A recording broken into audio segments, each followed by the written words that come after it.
July 12th, 1988. Philadelphia, Pennsylvania. 4-year-old Barbara Jean Horn disappears from the front yard of her home before her nude body is discovered inside a cardboard box resting on a curb in the same neighborhood. Nearly 4 years later, a suspect named Walter Ogrod, who had lived across the street from Barbara Jean, is arrested after confessing to her murder, and he is later convicted and sentenced to death. However, Walter claims his confession was coerced, and while he is exonerated and released from prison in 2020, no one else is ever charged with the crime. After that, the trail went cold.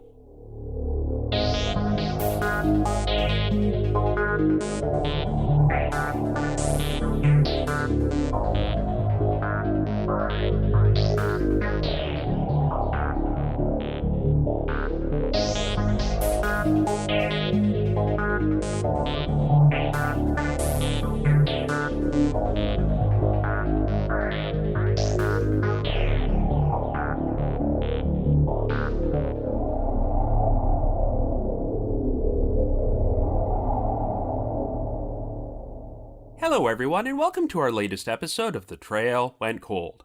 I'm your host Robin Warder, and this week, we're going to be exploring an horrific crime which wound up leading to a wrongful conviction: the 1988 murder of Barbara Jean Horn. This is a case which was featured on Unsolved Mysteries only 4 months after the crime originally took place, but even though their segment was only 2 minutes long, I never imagined that it would evolve into one of the wildest and most complicated stories we've ever covered. In fact, there have been so many twists and turns over the past 26 years that I've decided this will need to be a 2-part episode, with part 2 dropping next Wednesday, January the 22nd. Our victim, Barbara Jean Horn, was a 4-year-old girl who disappeared from her front yard before she was murdered and stuffed inside a cardboard box, which was left on a curb less than 1,000 feet from her home. Multiple witnesses reported having seen a man carrying this box, but it would not be until 1992 when a former neighbor of Barbara Jean's named Walter Ogrod, who lived directly across the street from her, was charged with the crime after making a confession. However, Walter had developmental disabilities and immediately recanted his confession, which was pretty much the only evidence linking him to the crime. After 2 trials, Walter was finally convicted of Barbara Jean's murder and sentenced to death, but the case became the center of controversy when journalist Thomas Lowenstein started digging into it and uncovered a staggering amount of misconduct from law enforcement. He would publish his findings in a book titled The Trials of Walter Ogrod, The Shocking Murder, So-Called Confessions, and Notorious Snitch That Sent a Man to Death Row, which will just be one of many sources used in this series of episodes. In 2020, Walter was finally exonerated and released from death row, but unfortunately, this means the investigation is right back at square one, and we still don't know who actually killed Barbara Jean. I've covered quite a few egregious miscarriages of justice on The Trail Went Cold, but I'd say that this was one of the all-time worst, and there's definitely a lot to discuss here. So on this particular episode, I'll share all the facts of the case, and on part 2 next week, I'll provide my theories and analysis, as well as explore some other wrongful convictions that the city of Philadelphia experienced during this time period. Anyway, before we get started, just a quick reminder that The Trail Went Cold is a weekly podcast, which is currently available for download on several platforms, including Apple Podcasts, Spotify, Amazon Music, YouTube Music, Podcast Addict, and more. So if you like this podcast, be sure to subscribe to it, and please leave us a rating or review on any of those sites to help spread the word and garner us more exposure. The Trail Went Cold is on Patreon, so if you would like to learn how to support the show, please visit our page at patreon.com/thetrailwentcold. For as little as $1 a month, you can garner access to exclusive rewards, including stickers and thank you cards, early access to episodes, and bonus content, as our Patreon page has around 80 exclusive bonus episodes and archives which are not available on a regular feed. So with all that out of the way, let us now start delving into the murder of Barbara Jean Horn.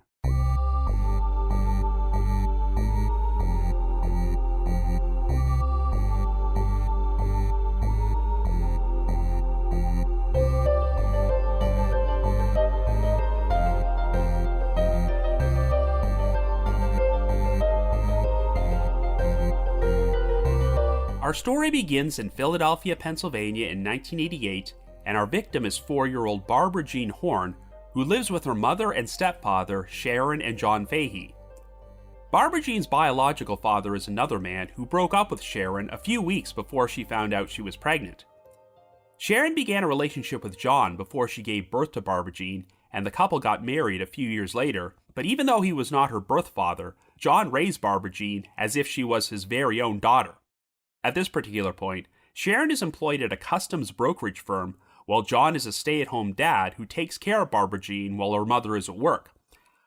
They all resided in a rented house on Rutland Street in the Castor Gardens neighborhood in the northeast section of the city. At around 3 p.m. on the afternoon of Tuesday, July the 12th, Sharon was away at work and John was cleaning out the refrigerator when Barbara Jean walked into the kitchen to ask if she could help. John told her it was okay and said she should go outside and play with her toys in the front yard, so Barbara Jean left the house. After about an hour passed, John realized that Barbara Jean had still not come back inside, so he went out into the yard to check on her and discovered that Barbara Jean's toys were now scattered on the sidewalk. John figured that Barbara Jean had wandered off and started searching around and calling out for her, but even though he spoke to a number of different neighbors, none of them had seen Barbara Jean. John then called Sharon at work and advised her to rush back home to help him with the search, but since they figured they would eventually find Barbara Jean, they never phoned the police. However, at around 5:30 p.m., Stanley Zablocki, who lived at a house on St. Vincent Street, located only about a block and a half and less than 1,000 feet from Barbara Jean's home, went outside after his wife noticed a cardboard box resting on the sidewalk grass next to some empty garbage cans. This box was for a 13-inch color Hitachi television set, but it did not belong to the Zablockis, and since trash collection had already taken place that morning, they found it odd that the box was there. When Zablocki opened the box, he was horrified to discover the nude body of a child, which was in a fetal position and had been wrapped in a green trash bag. Zablocki immediately called for his wife to call 911, but he soon saw a patrol car traveling nearby and flagged it down before directing a police officer to the box. The body belonged to Barbara Jean, and it initially appeared that she had been bludgeoned to death, as she had 4 lacerations on her scalp, caked blood on her scalp hair, a bruise on her left shoulder, and 2 bruises on her back. Barbara Jean's hair and the inside of the box were both wet, which indicated that her body had recently been washed. The post-mortem examination was performed by Dr. Paul Hoyer, the assistant medical examiner for the city and county of Philadelphia, and even though Barbara Jean had no apparent injuries to her skull or her brain, he concluded that the likely cause of death was cerebral injuries, and she was killed sometime between 3:30 and 4:30 p.m. that afternoon. While Barbara Jean's clothing was never found, there were no signs of sexual assault, as swabs taken from her body found no traces of sperm. A homicide investigation was launched, and since John had been at home with Barbara Jean when she disappeared and never called 911, police immediately zeroed in on him as a potential suspect. In fact, right after informing John and Sharon about the discovery of Barbara Jean's body, one detective directly accused John of being the killer. At the time, John had a fresh cut on his right hand, but he claimed that he had gotten it after punching a window in frustration when he was unable to find Barbara Jean. John was also known for drinking too much, and sometimes got into fights with Sharon which turned physical, but they were both adamant that he never laid a hand on Barbara Jean. The Faheys were taken downtown to the police administration building, which was nicknamed the Roundhouse because it was shaped like a pair of handcuffs. They were each interviewed in separate interrogation rooms, and John was given a polygraph, though he was told the results were inconclusive. After several hours of interrogation, the Faheys were finally released from custody, and John was ultimately ruled out as a suspect. It turned out that sometime after 3 p.m. that afternoon, a neighbor named Margaret Cruz had seen a man in a navy blue t-shirt and work pants leading Barbara Jean away from her front yard by the elbow. While Cruz did not get a good look at the man's face, she initially assumed it was the girl's father. But when she was later shown a photograph of John, she was certain this man was not him.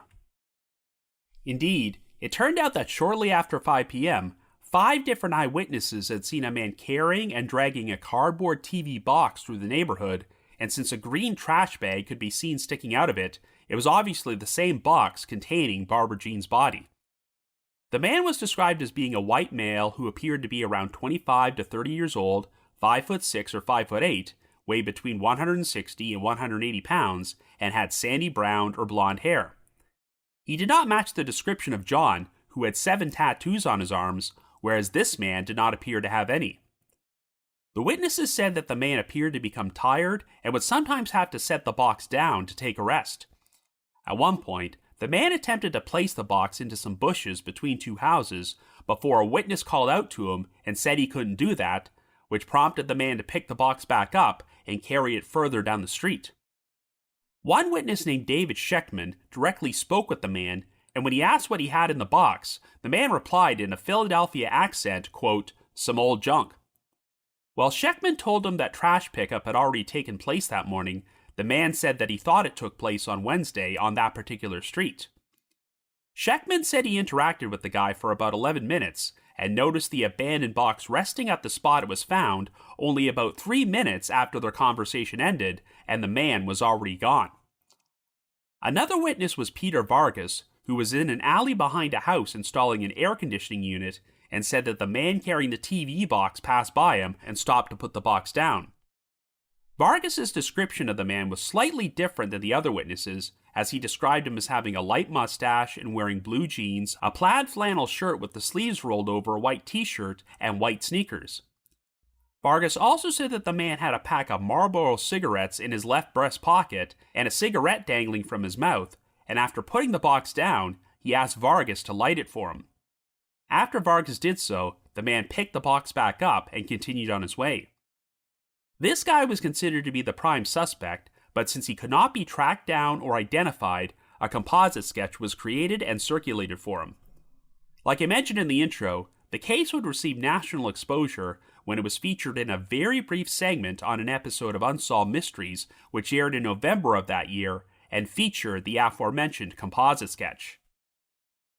A fingerprint was also pulled from the cardboard box, and a second print was pulled from the trash bag wrapped around Barbara Jean's body, but neither of them could be matched to anyone.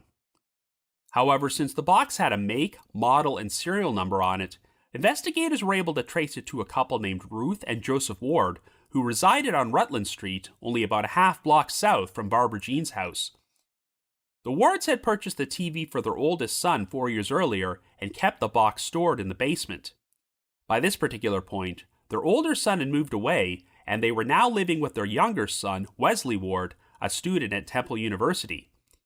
In fact, on the day Barbara Jean was murdered, Ward's parents were out of town, and he was home alone.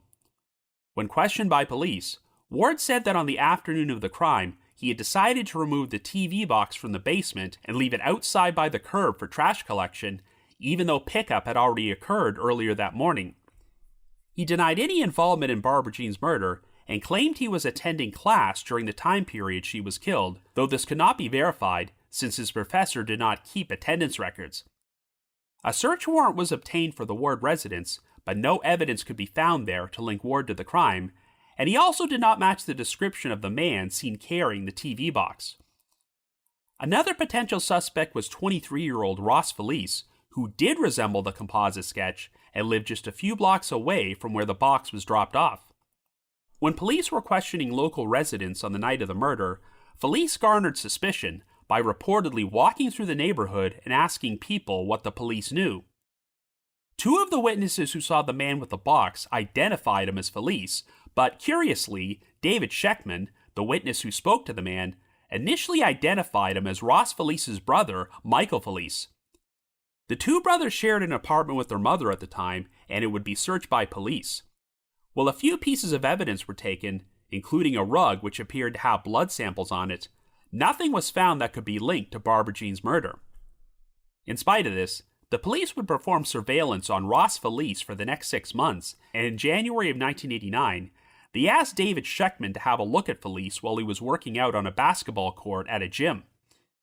Even though Scheckman had initially identified Felice's brother, this time he identified Felice himself as the man he saw carrying the box, and stated that he had, quote-unquote, no doubt in his mind whatsoever.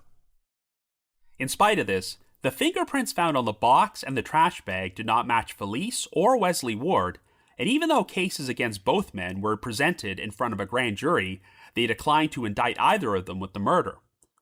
What further complicated the situation is that before his separate identifications of the Felice brothers, Sheckman had looked at a photo lineup and picked out a 22-year-old man named Raymond Sheehan as the guy carrying the box. At the time, Sheehan was already a suspect in the murder of another girl, 10-year-old Heather Coffin, who had been raped and strangled to death inside her own bedroom by an intruder on February the 16th, 1987. Heather lived in the Frankfurt neighborhood, only about a mile away from where Barbara Jean was killed, and Sheehan came under suspicion because Heather's father had fired him from his remodeling business, but at the time, there was not enough evidence to charge Sheehan with the crime. While Sheehan did appear to be a potentially compelling suspect in Barbara Jean's murder, the prints found on the box and the trash bag also failed to match him.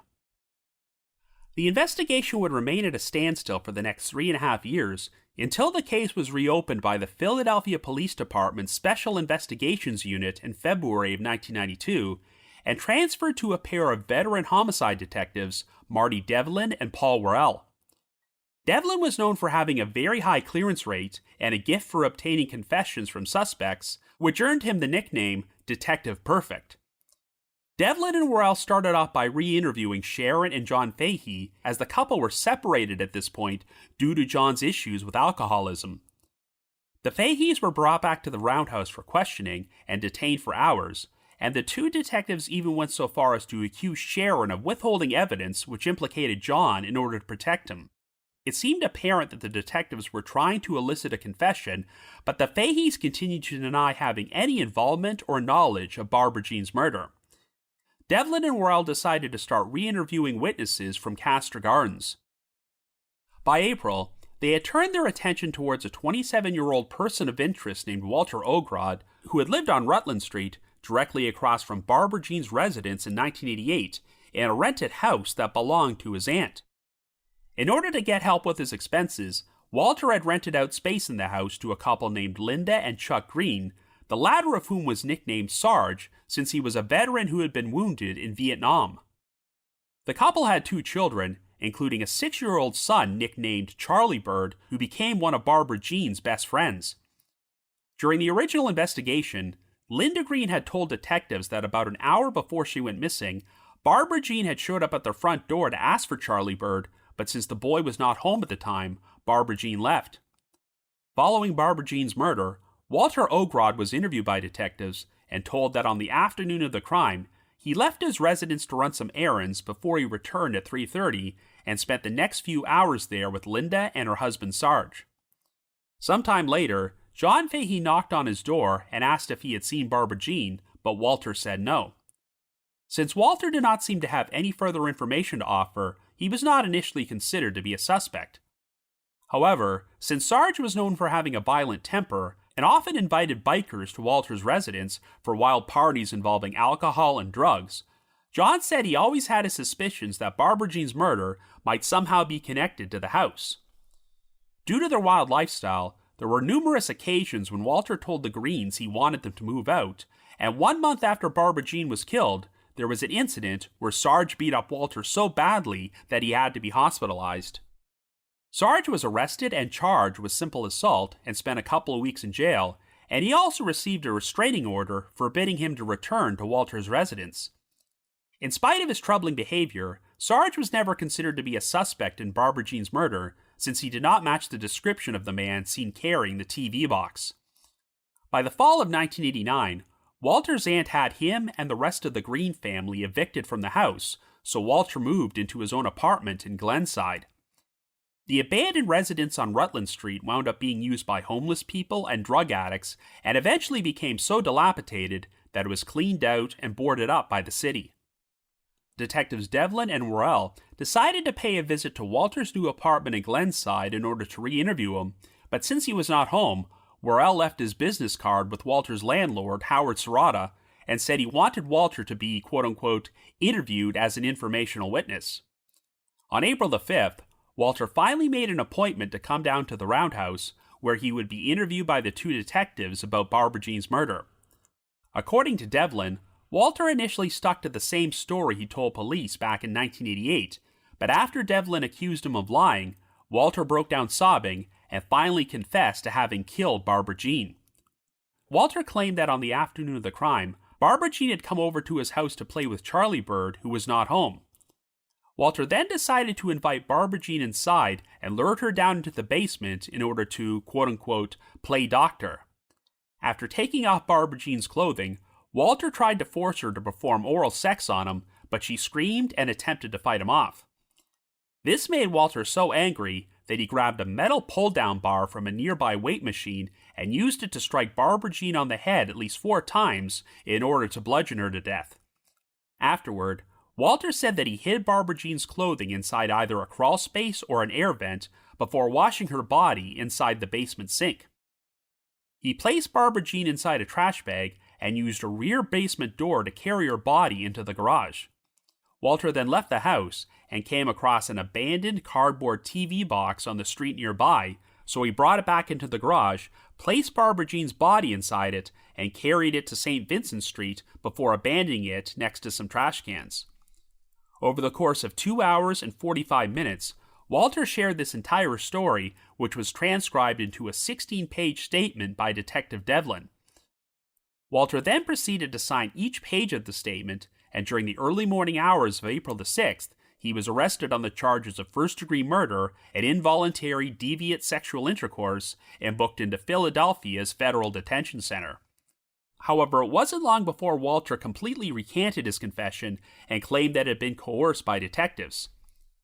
He was assigned a court-appointed defense attorney named Mark Greenberg, and even though Walter was offered a sentence of life imprisonment if he pled guilty and told he could face the death penalty if convicted at trial, he elected to enter a plea of not guilty and maintained that he was innocent of the crime.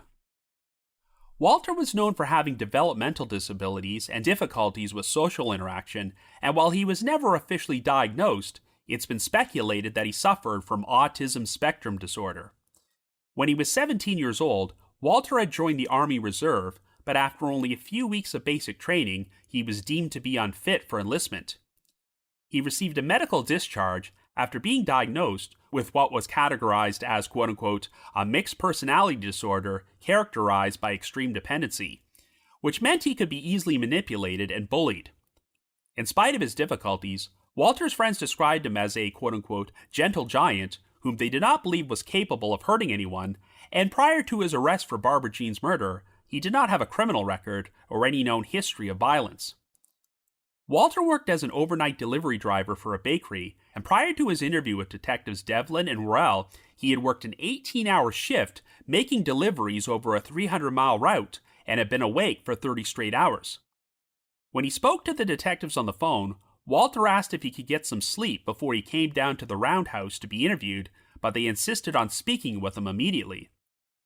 Devlin and Worrell claimed that their interrogation session with Walter lasted around 6 hours, as at the time, the city of Philadelphia had what was described as a 6-hour rule, which stipulated that this was the maximum amount of time a suspect could be interrogated before their statement was thrown out. However, Walter insisted that the whole session lasted around 14 hours, and since he had already been awake for about 30 hours prior to that, he eventually became so exhausted that he decided to confess and tell the detectives what they wanted to hear in order to bring an end to the whole thing. The confession was never recorded or videotaped, and Walter claimed that he was handcuffed to a chair and locked in the interrogation room and forced to sign a waiver of his Miranda rights. Even though Walter said he asked for an attorney, the detectives told him they would place him in the holding tank while they waited for his lawyer to arrive, but they'd also tell the other inmates there that Walter murdered a child, which ran the risk of him being beaten to death. In addition, Devlin and Worrell allegedly told Walter that a witness had seen him letting Barbara Jean into his house, which turned out not to be true, and tried to convince him that he may have blacked out when he committed the murder and did not remember it. While the detectives insisted that Walter's 16-page statement were a transcript of his own words, Walter maintained that Devlin wrote the whole thing himself before convincing him to sign every page. On the surface, it definitely appeared that Walter's interrogation session lasted longer than 6 hours, as a logbook at the roundhouse showed that Walter signed in at 3:45 p.m. on April the 5th, and his statement was faxed to the charging district attorney at 12:04 a.m. on April the 6th. Well, the detectives got around this by claiming that they had brought in Walter to be interviewed as an informational witness rather than a suspect. This meant that the clock for the 6-hour rule technically did not start until Walter had already been interviewed for a few hours. In their eyes, Walter officially became a suspect at around 7:10 p.m. when he started crying and was read his Miranda rights before he made his confession, so by the time his statement was faxed to the charging DA, 6 hours had not yet passed. Curiously, detectives also summoned Assistant District Attorney Joseph Casey to the roundhouse at 2:30 a.m. so that he could review Walter's statement before it was faxed to the charging district attorney again at 3:38 a.m.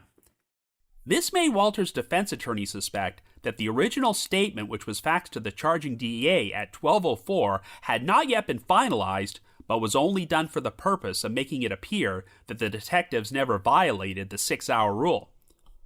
There was also some controversy over Walter's claim that he used a metal pull-down bar from a weight machine to bludgeon Barbara Jean to death, as detectives insisted that this was an exclusive detail provided to them by Walter, which only the killer could have known. Well, it turned out that just under 2 years before Barbara Jean was killed, another murder had taken place inside the basement at Walter's residence on Rutland Street. The victim was Maureen Dunn, the 16-year-old daughter of a veteran Philadelphia police detective who also happened to be the girlfriend of Walter's brother, Greg Ogrod. During the early morning hours of July the 31st, 1986, Maureen was spending the night in the basement with Greg when they were both attacked by 3 intruders, who proceeded to stab them and hit them with a crowbar and a tire iron. Even though Greg survived, Maureen did not, and since Walter had been sleeping upstairs when the crime took place and was awakened by their screaming, he called 911 for help. Greg had been the target of the attack because he was involved in drug dealing at that time, and the perpetrators were quickly charged and convicted of Maureen's murder. Crime scene photos were taken of the basement and did show a weight machine with a pull-down bar in the background, which seemed to support Walter's account of how he killed Barbara Jean. However, since Maureen was the daughter of a detective, her murder was very well known among the Philadelphia PD, so it did not seem implausible that detectives Devlin and Worrell could have seen the original crime scene photos at some point.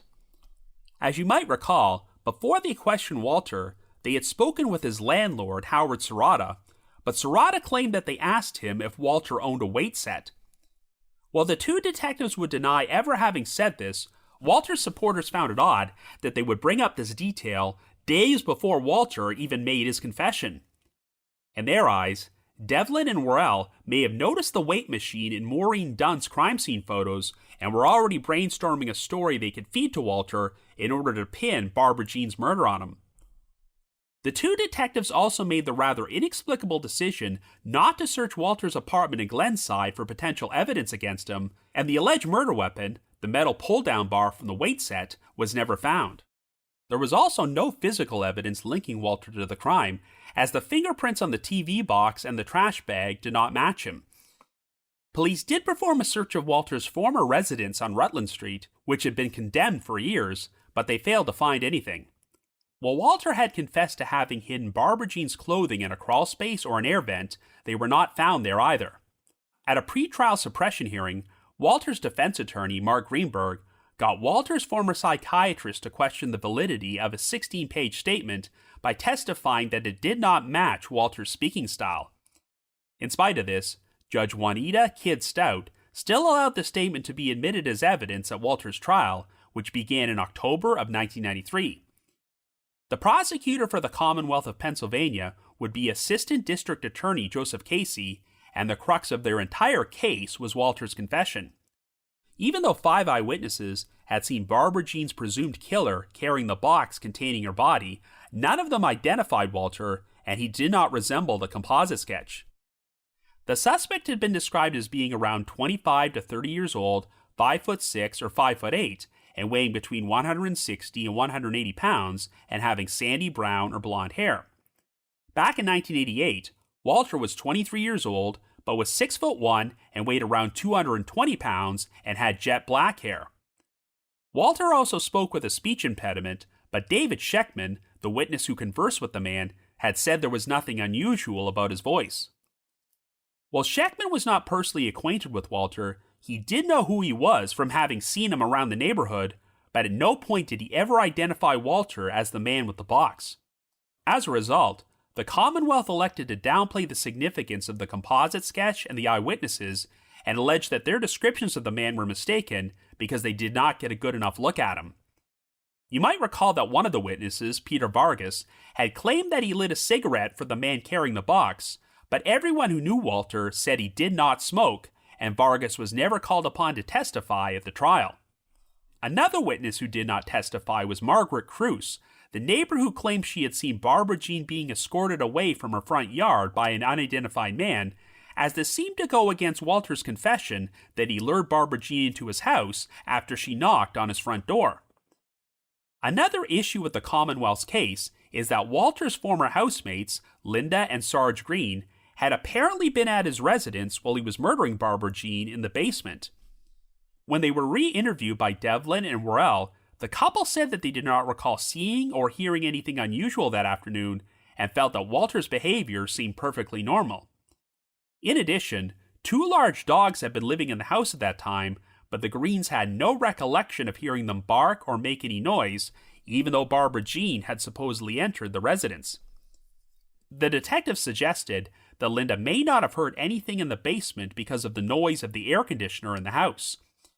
And since Sarge had known issues with drugs, he may have been passed out while the murder was taking place.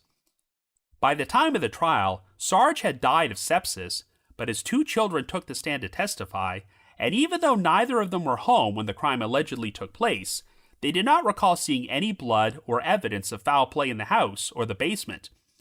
Walter also took the witness stand to testify in his own defense and continued to maintain his innocence, claiming that his confession was coerced. After an 8-day trial, the case went to the jury, and on November the 4th, after 3 days of deliberations, they announced that they had reached a unanimous verdict. After the jury returned to the courtroom, the foreman started to read the verdict, but one of the other jurors, Alfred Shupjak, suddenly blurted out that he had changed his mind and was reluctant to set Walter free. It turned out that the jury had reached a not guilty verdict and were seconds away from acquitting Walter until Shupjak had second thoughts. In an ironic turn of events, Shupjak had been a backup juror who was forced to replace another juror that had to step aside before deliberations, but this juror later told the press she felt there were major problems with the prosecution's case and would have voted not guilty. Judge Stout now felt that she had no other option but to declare a mistrial, and this decision caused absolute chaos in the courtroom, prompting John Fahey to leave the gallery and attack Walter at the defendant's table. John was escorted away in handcuffs, and after he appeared in front of the bench to make a formal apology to Judge Stout, no criminal charges were filed against him. Walter was returned to the Federal Detention Center to await his next trial, but his defense attorney, Mark Greenberg, filed an appeal with the Pennsylvania Superior Court. Before Shupjak changed his mind, the jury had signed a verdict slip which read not guilty, so Greenberg argued that this should have made Walter's acquittal official and prevented him from being retried for the same crime due to double jeopardy. However, in December of 1994, the Superior Court ruled that the verdict was not official and Walter could stand trial again. The second trial would begin on September the 30th, 1996, and while Greenberg remained Walter's defense attorney, the new prosecutor would be Assistant District Attorney Judy Rubino, who had never lost a murder trial and was known for aggressively pursuing the death penalty and sending over 20 men to death row. This time around, Walter received an additional charge of rape, and in addition to Walter's original confession, the Commonwealth's case would be bolstered by the testimony of a jailhouse informant named Jay Wolchansky, who claimed that he had heard Walter confess to Barbara Jean's murder while they were incarcerated together at the Federal Detention Center. According to Wolchansky, Walter told him that he had fallen in love with Sharon Fahey, so he orchestrated a scheme which involved killing Barbara Jean and pinning the crime on John. After John was arrested, Walter would be there to console Sharon, and they would eventually begin a relationship and get married. At the time, a man named Henry Fahey, whom Walter believed was John's brother, was on death row for fatally strangling a girl with an extension cord. While John later confirmed that he was not related to Henry Fahey, Walter decided he was going to strangle Barbara Jean with an extension cord to make everyone believe that John did it. The murder took place after Walter saw Barbara Jean playing alone outside and lured her into his house by blowing her kisses. After Walter took Barbara Jean down into the basement, he said he tried to sexually penetrate her but was unable to do so. This is why the Commonwealth decided to file an additional charge of rape against him, though there had been no medical evidence of an attempted penetration. Walter had supposedly left an extension cord in the basement, which he was intending to use as the murder weapon, but discovered it was now gone, so he instead decided to bludgeon Barbara Jean to death with a pull-down bar from his weight set. He then wrapped her body in a trash bag, but in this version of the story, he took her body outside and hid it in some bushes down the street. After returning home, Walter became paranoid that his fingerprints might be on the trash bag, so he went back out and found a cardboard TV box, retrieved Barbara Jean's body and brought it back to the house, placed her body inside the box, and then carried the box to the spot where it was found. Walter managed to get away with the crime for over 3 years, but at some point, his mother, Walter Ogrod, directly accused him of Barbara Jean's murder, and he replied to her, quote, "Damn right I did, and if you know what's best for you, you'll keep quiet," end quote. When detectives Devlin and Worrell brought him in for questioning, Walter became convinced that his mother was the one who turned him in, which is why he decided to confess. But since Olga had passed away in December of 1993, she was unable to confirm or deny this story for Walter's second trial. Wolchansky testified that since he had a young daughter of his own who was around Barbara Jean's age, he was disgusted by Walter's confession, which is why he felt the need to come forward. Well, Walter denied ever having made this jailhouse confession, and obviously, the biggest issue with Wolchansky's story is that many of the details of the second confession were quite different than Walter's original confession to police. The two separate confessions almost seem to contradict and cancel each other out, but Judy Rubino told the jury that Wolchansky was telling the truth and was not receiving any benefits in exchange for his testimony. And much like Joseph Casey in the previous trial, Rubino tried to downplay the significance of the composite sketch and the eyewitness sightings of the man with the TV box, as she claimed that since the box was so heavy and Walter was bent over while carrying it, none of the witnesses got a good enough look at his face. On the advice of his attorney, Walter did not take the stand to testify in his own defense this time around. When the case went to this jury, the results were quite different, as they only had to deliberate for a total of 90 minutes over the course of 2 days. On October the 8th, they announced that they had found Walter guilty of first-degree murder and involuntary deviant sexual intercourse, though they acquitted him on the additional rape charge. After the jury deliberated again about his sentencing, Walter received the death penalty and was sent to the State Correctional Institution in Greene County to await execution. Since he was now a convicted child murderer, Walter said that he was frequently beaten by guards and inmates while on death row. Well, Walter eventually found himself with an unlikely advocate in journalist Tom Lowenstein, who happened to be the son of former New York Congressman and civil rights activist Allard Lowenstein. On March the 16th, 1980, when his son was only 10 years old, Allard Lowenstein was shot to death inside his office in Manhattan, and the gunman, Dennis Sweeney, was found not guilty by reason of insanity and committed to full-time psychiatric treatment for schizophrenia. In 2000, a judge ruled that Sweeney was no longer a danger to society and granted him a conditional release, a decision which did not thrill Tom Lowenstein. The following year, Lowenstein decided that he was going to work on a book about the death penalty and started reaching out to death row inmates, but he eventually received a letter from Walter Ogrod, who claimed he had been convicted of a crime he did not commit. When Lowenstein started researching Walter's story and agreed to visit him on death row, he was struck by Walter's rather robotic, matter-of-fact way of speaking, which sounded nothing like the emotional 16-page statement Walter supposedly made when he confessed to Barbara Jean's murder. This compelled Lowenstein to spend the next few years performing a new, deep-dive investigation into the case, but while this was going on, there would be a resolution in another Philadelphia child murder. Earlier in the episode, I made mention of the 1987 murder of 10-year-old Heather Coffin, who lived only about a mile away from Barbara Jean's residence and was raped and killed inside her own bedroom by an intruder. Well, in July of 2003, DNA testing finally linked the crime to the prime suspect, Raymond Sheehan, who was promptly arrested, and after confessing and pleading guilty to the murder, he received a sentence of life imprisonment. Sheehan has always denied involvement in Barbara Jean's murder, And even though one of the witnesses briefly identified him as the man carrying the TV box, no evidence has ever implicated him. Walter's defense team appealed his conviction, but in December of 2003, the Pennsylvania Supreme Court affirmed his death sentence. Well, 6 months later, in July of 2004, Tom Lowenstein published a 2-part series of articles in the Philadelphia City paper titled Snitch Work, which revealed some shocking discoveries he had made during his investigation into Walter's case. One of the primary focuses of the article was a career criminal and notorious jailhouse informant named John Hall, who earned the nickname the Monsignor because he seemed to hear more confessions than your average priest. Hall had testified as an informant in at least a dozen murder cases after claiming he had heard the defendants admit to their crimes while they were incarcerated together.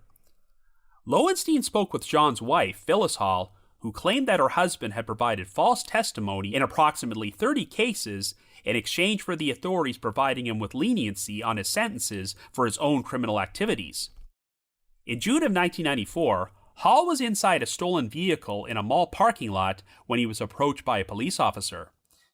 Since Hall was already wanted on a number of charges and parole violations, he decided to drive off while the officer's arm was still stuck in the door, which caused the officer to be dragged for 20 feet before he got himself free.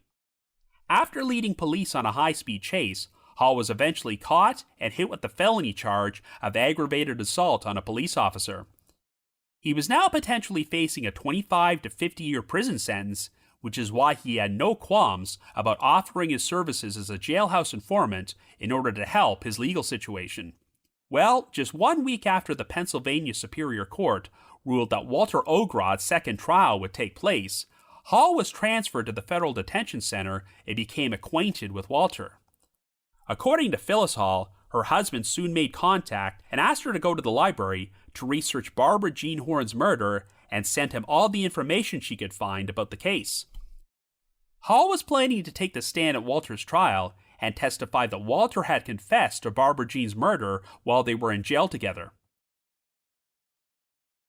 However, since the Commonwealth had already used Hall's services as an informant in a number of other cases, and he was scheduled to testify at another upcoming murder trial, a decision was made to have Hall share the details of Walter's so-called confession with Jay Wolchansky. Wolchansky then testified as a witness at Walter's trial, but even though Walter admitted that both he and Hall had hung out with Wolchansky, he denied ever having confessed to either of them. As you might recall, Judy Rubino had told the jury that Wolchansky was not receiving any leniency in exchange for his testimony, but it turned out he had been facing a 30-year prison sentence on burglary charges, which got reduced to sentences of 11.5 to 23 months on each of his charges, which would all run concurrently, as well as 3 years probation. In addition, John Hall's originally projected prison sentence of 25 to 50 years wound up getting reduced to 9 to 18 months. Wolchansky also had a documented history of addiction and mental health issues, including struggles with schizophrenia, but Walter's defense team were not granted access to Wolchansky's medical records prior to the second trial. Following the publication of Tom Lowenstein's Snitch Work articles, some lawyers from the Federal Community Defender's Office, as well as the prominent Philadelphia law firm Bingham McCutcheon, offered to take on the case pro bono. Walter was scheduled to be executed in August of 2005, but due to the newfound controversy surrounding his conviction, he was granted a stay. In the fall of 2006, only a few weeks following his release after serving another jail sentence, John Hall fatally overdosed on painkillers and beer, and his wife has always been unsure if his death was an accident or suicide. Coincidentally, Jay Wolchansky also died just a few weeks later after consuming a fatal combination of alcohol and pills. However, before Hall passed away, Walter's defense team managed to secure affidavits from both him and his wife in which they outlined their scheme to falsely implicate Walter in Barbara Jean Horn's murder. The defense eventually used these affidavits, as well as other evidence, to bring a state law petition for a writ of habeas corpus, but in April of 2013, the Commonwealth moved to dismiss the petition without an evidentiary hearing. For years, the Commonwealth opposed DNA testing on any evidence obtained from Barbara Jean or her autopsy, such as fingernail scrapings which were taken from her. But in 2014, they did consent to allow new testing to be performed on evidence which had been obtained from the homes of two of the original persons of interest, Ross Felice and Wesley Ward. The testing failed to turn up any traces of Barbara Jean's DNA on any of the evidence, but so much time had passed that some of the biological material had become too degraded to be of any use. In April of 2017, Tom Lowenstein released his book, The Trials of Walter Ogrod, The Shocking Murder, So-Called Confessions, and Notorious Snitch That Sent a Man to Death Row, which outlined all the problems with the case. 1 year later, Walter's story was featured on an episode of the HLN true crime TV series Death Row Stories, entitled Snitch Work. Well, in April of 2018, Larry Krasner, the newly elected district attorney of Philadelphia, who had campaigned on a platform to reform elements of the criminal justice system, announced that Walter's case would be reviewed by his office's newly formed Conviction Integrity Unit. This meant that over 40,000 pages from the Commonwealth's file would be turned over to them, and Krasner said he would no longer oppose DNA testing on any material related to Barbara Jean. Nearly 2 years later, in January of 2020, the Conviction Integrity Unit submitted some expert reports containing new evidence which seemed to support Walter's innocence. They had uncovered some typewritten notes from a detective who attended the original autopsy on Barbara Jean, which was performed by Dr. Paul Hoyer, the assistant medical examiner for the city and county of Philadelphia. These notes were never disclosed to the defense at either of Walter's trials, but the detective had written, quote, "Weapon, probably a 2x2 or 2x4, something lighter than baseball bat or tire iron," end quote. This obviously poked a hole in the prosecution scenario that Walter had bludgeoned Barbara Jean to death with a metal pull-down bar from a weight machine. In his original autopsy report, Dr. Hoyer suggested that the murder weapon may have been a flat object, such as a 2x4, but he was never called upon to testify at either trial. Instead, testimony was provided by Dr. Haresh Mirchandani, the chief medical examiner of the city of Philadelphia, who had not been present for the autopsy, but made his evaluation based on Hoyer's records, and said that he believed Barbara Jean's injuries were consistent with a pull-down bar. Additional testimony was provided by Dr. Lucy Rourke, a neuropathologist who performed a microscopic brain examination and concurred that Barbara Jean experienced brain swelling, which had likely been the result of blows to the head. However, the Conviction Integrity Unit uncovered previously undisclosed notes from Judy Rubino's pretrial interview with Dr. Rourke, who originally said that the probable cause of death was asphyxiation. This compelled the unit to seek out a new opinion from Dr. Lubisha Dragovic, an expert in forensic pathology and neuropathology. After reviewing the evidence, Dr. Dragovic stated that, quote, "The conclusions reached by Drs. Hoyer and Mirchandani that Barbara Jean died from cerebral injuries are not supported by medical science," end quote. Dragovic also concluded that the bruises on Barbara Jean's shoulder and back were not the result of being struck by an object, but were instead hickeys that were likely caused by the killer sucking or biting her skin. Dragovic's conclusions were supported by Dr. Ian Hood, a forensic pathologist, and Dr. Kirk Thibault, a biomechanical engineer and an expert in human injury biomechanics, who concluded that due to the absence of skull fractures and underlying brain injuries to Barbara Jean, she had not been fatally struck with a metal pull-down bar. Instead, they all reached the consensus that Barbara Jean's exact cause of death was asphyxiation. New DNA testing was also performed by the Bow Technology Group Incorporated on a sample of body wash used to clean Barbara Jean's body at her autopsy. The testing revealed a male DNA profile which did not belong to Walter or Dr. Hoyer, and even though it was submitted to a number of DNA databases, no match was found. I have not heard anything more about DNA testing on Barbara Jean's fingernail scrapings, but I'm guessing that if they were tested, the results were inconclusive. The Conviction Integrity Unit's report also contained some expert opinions on Walter's original confession, which reached the conclusion that his statement had been coerced and contained a number of holes. One particular detail which did not make sense was when Walter claimed he used the basement's back door to take Barbara Jean's body into the garage, as notes from the police investigation into Maureen Dunn's murder in that same basement in 1986 revealed that the back door had been nailed shut and a large transmission was blocking it from the outside.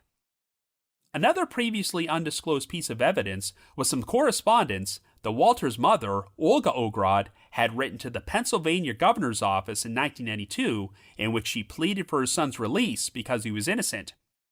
This seemed to contradict the testimony provided by Jay Wolchansky at Walter's second trial, as he claimed that Walter had told him that he confessed to the crime to his mother. The Conviction Integrity Unit submitted all their new evidence and expert reports to the Philadelphia District Attorney's Office, and they would jointly file an additional response to the defense petition asking that Walter's conviction be vacated. A 54-page joint motion was filed, which outlined all the problems with the case against Walter, and stated that he had, quote-unquote, found himself adrift in a perfect storm of unreliable scientific evidence, prosecutorial misconduct, Brady violations, and false testimony. The Philadelphia District Attorney's Office even issued a public statement that Walter was, quote-unquote, likely innocent. A hearing to review the motion was scheduled in the Philadelphia County Court of Common Pleas on March the 27th, but unfortunately, the COVID-19 pandemic caused a worldwide lockdown to take place, so the hearing was indefinitely postponed. Walter wound up catching COVID-19 in prison and became seriously ill, which prompted his attorneys to file an emergency motion to have him released for treatment. Their request was denied, but thankfully, Walter made a full recovery. The hearing finally took place on June the 5th and would be attended virtually by Sharon Fahey. She said that she no longer believed Walter was responsible for killing her daughter, stating, quote, I believe firmly he was wrongly convicted. We hope that we get to have the person who took Barbara Jean away from us to pay for the crimes that he did, end quote. When Walter was first charged with the crime in 1992, Sharon and John Fahey were separated, but while they reconciled and got back together for a while, they were divorced by this point. John has never been as outspoken about Walter's innocence as Sharon, though when this case was featured on an episode of Dateline and John was asked if he still believed Walter was responsible for killing Barbara Jean, he simply replied that he did not know. After reviewing the new joint motion, Philadelphia Court of Common Pleas Judge Shelley Robbins New agreed to vacate Walter's conviction and ordered him to be released from death row on bond. The Philadelphia District Attorney's Office announced that they were not planning to retry Walter and offered a public apology to him and Barbara Jean's family. 5 days after Walter's release, another common pleas court judge granted a prosecution motion to dismiss all charges against Walter, which meant he was now officially a free man. By this point, Walter was 55 years old and had served 28 years behind bars for a crime he did not commit, so the following year, his attorneys filed a federal civil rights lawsuit against the city of Philadelphia for his wrongful conviction. In August of 2021, Marty Devlin, who has since retired, was one of 3 Philadelphia homicide detectives charged with perjury in connection to the wrongful conviction of another man named Anthony Wright, but I'll be talking more about this, as well as some other wrongful convictions involving Detective Devlin in Part 2. In November of 2023, the city of Philadelphia agreed to pay Walter $9.1 million in compensation, though they never actually acknowledged any wrongdoing. A city spokesperson stated, quote, although the city's settlement is not a finding of wrongdoing by any party, the city recognizes the pain and burden to all parties that continued litigation of this lawsuit could bring, end quote. Walter then said that he'd offered to use some of his settlement money to hire a private investigator for the Faheys in hopes that he could help them find Barbara Jean's real killer. The case has been officially reopened, but after 36 years, there are still no conclusive answers about who was actually responsible for the murder of Barbara Jean Horn. So I guess you could say the trail went cold. Until next week at least. Yes, I'm sorry folks, I'm now going to have to leave you on a cliffhanger, as this brings an end to part 1 of our series about the murder of Barbara Jean Horn. But I shall return next Wednesday with part 2, where I'll be sharing more details about the story, as well as providing my own theories and analysis about what happened. I'll also be discussing some of the other wrongful conviction cases from Philadelphia, which have similarities to this one and involve some of the same key players who sent Walter Ogrod to prison. Anyway, if you have any thoughts about what happened, feel free to leave me a comment or send me an email to robin.warder@icloud.com. That's robin.warder@icloud.com. Another reminder that The Trail Went Cold is on Patreon, so please visit patreon.com/thetrailwentcold to learn how you can support our podcast and become eligible for some pretty neat rewards. Over the course of nearly 7 years, our Patreon page has released around 80 exclusive bonus episodes, which are all currently available in our archives for our patrons in tiers 2 and 3. This past month, I released an episode about the death of Joyce Meyer Sommers, a woman who was found dead in a cemetery shortly before Christmas in 1996 and remained a Jane Doe for nearly 26 years before she was identified. I've also dropped an exclusive bonus episode from my spin-off podcast, The Path Went Chilly, in which myself and one of my co-hosts, Jules, discuss a final appeal case from Unsolved Mysteries, the controversial 1979 conviction of Michael Scott Martin. And for our patrons in Tier 3, I've recorded another new audio commentary track which can be played over a classic episode of Unsolved Mysteries. We now have 70 of these commentary tracks in our archives. I'd also like to give a shout out to our most recent listeners who have signed up with us on Patreon this week, and they are Cheryl K., Beth N., Eric L., Michael L., J.L. Draw, and Peggy C. Thank you all so much for your support. Also, I'm excited to announce that The Trail Went Cold will be returning to London to appear on Podcast Row again at CrimeCon UK this year, which is taking place at 133 Houndsditch on June the 7th and the 8th. If you would like to purchase tickets, we have a specialized promo code to get a 10% discount, so please visit crimecon.co.uk and use the promo code TRAIL10. Once again, that's crimecon.co.uk, and the promo code is TRAIL10 for 10% off tickets. I just wanted to give another shout out to my supporters at the Unsolved Mysteries message board at the Sitcoms Online forum and the Unresolved Mysteries subreddit. I need to provide a big thanks to Miguel Foote, who edits and assembles this podcast together for me, and Vince Nitro, who composes the eerie music you hear on every episode. If you haven't already, you can like us on Facebook, follow us on Twitter and Instagram, or leave us a rating or review on Apple Podcasts, Spotify, Amazon Music, YouTube Music, Podcast Addict, or whatever your favorite podcasting platform is. So have yourselves a great week and join us next Wednesday for the second of our two-part series from The Trail Went Cold.